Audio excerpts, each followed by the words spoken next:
we could imagine if St. Augustine or St. Jerome were to materialize in this room right now, well, if we don't know Latin, we're going to have to go through an interpreter. Right. Which, that'd still be wonderful. That's certainly fine. If you read things in translation, that's great. But wouldn't it be so much more wonderful to be able to actually, kind of cut out the middleman and actually engage them directly? So this idea of the great conversation, I guess, comes into here as well.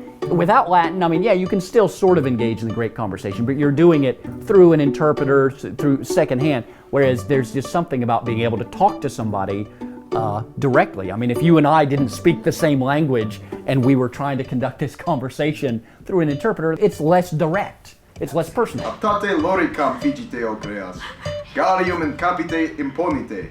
Ili mea tristi facta norabis, morere.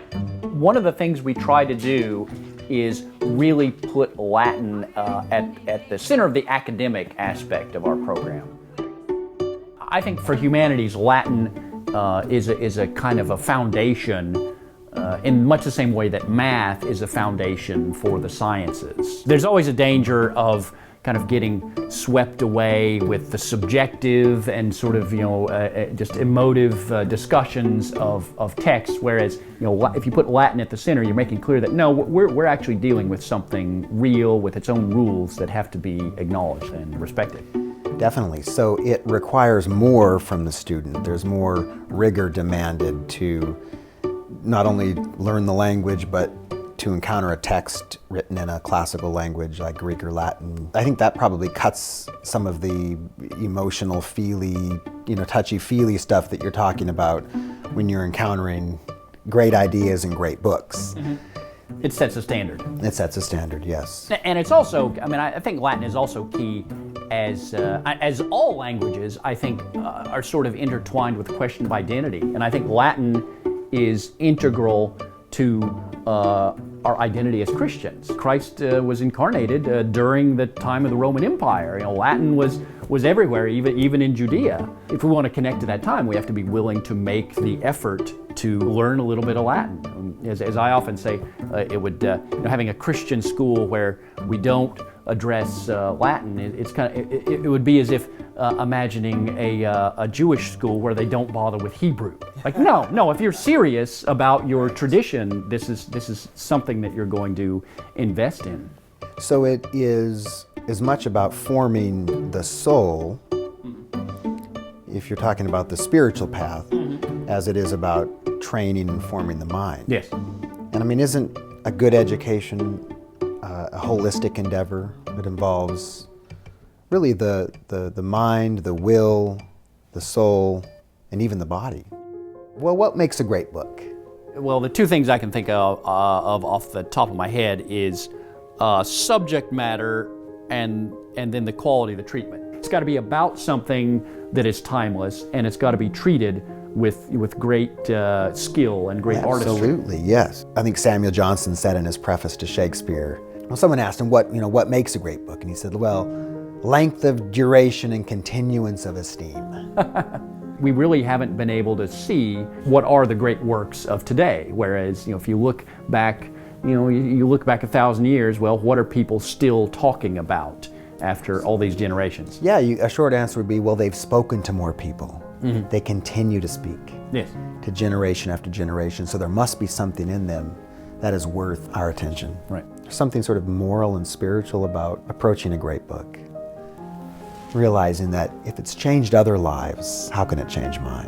And in some cases, some of those other lives are actually other artists or other authors. The Divine Comedy is one of the especially, again, certainly not the only, but one of the especially good examples of how this works, insofar as, if you go back to the origins of the Divine Comedy, well, they go as far back as the Bible on one side and Homer on the other.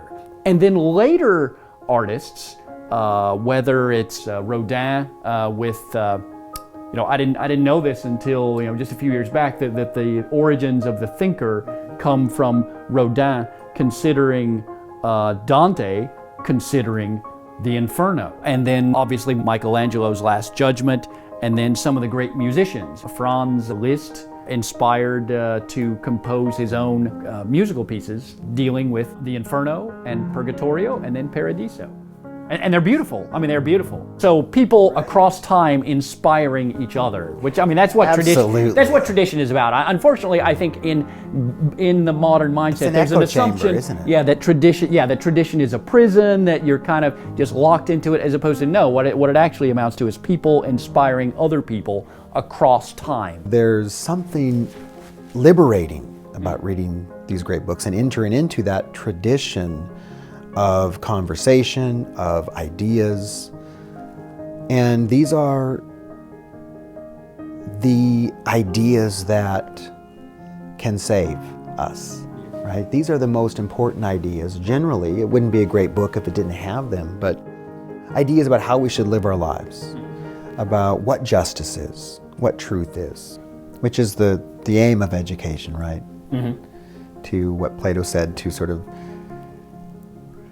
condemn what we ought to condemn, hate what we ought to hate, and to love what we ought to love.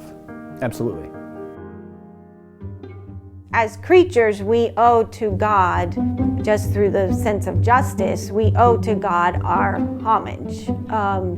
But then also as creatures, we want to give God the very best that we can give.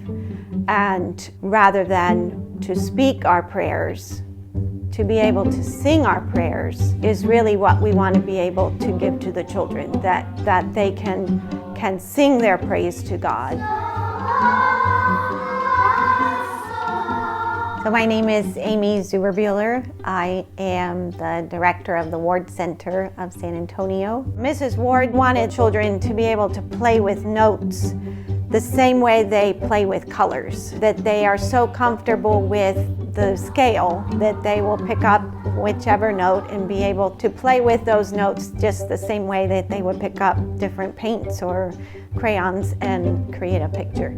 So the idea behind that is that when they come into a middle school or a high school choir, that they know the language.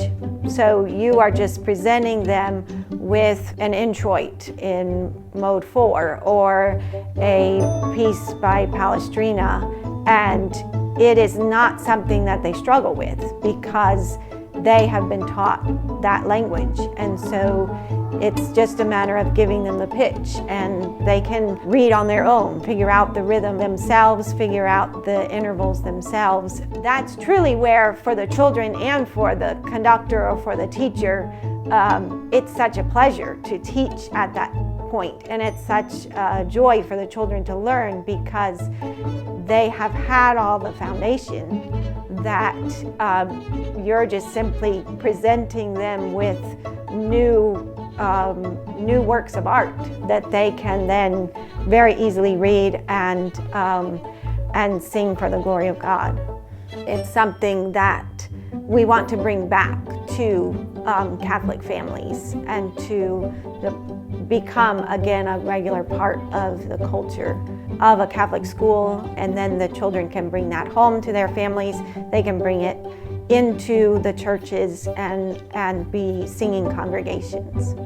When we're looking at the Ward method and we're asking these children to be able to sight read and eventually to sight read Gregorian notation and to sing Gregorian notation, we are really opening for them the treasures of the church, that they can participate in the sung liturgy that saints have sung from the early Middle Ages all the way through history.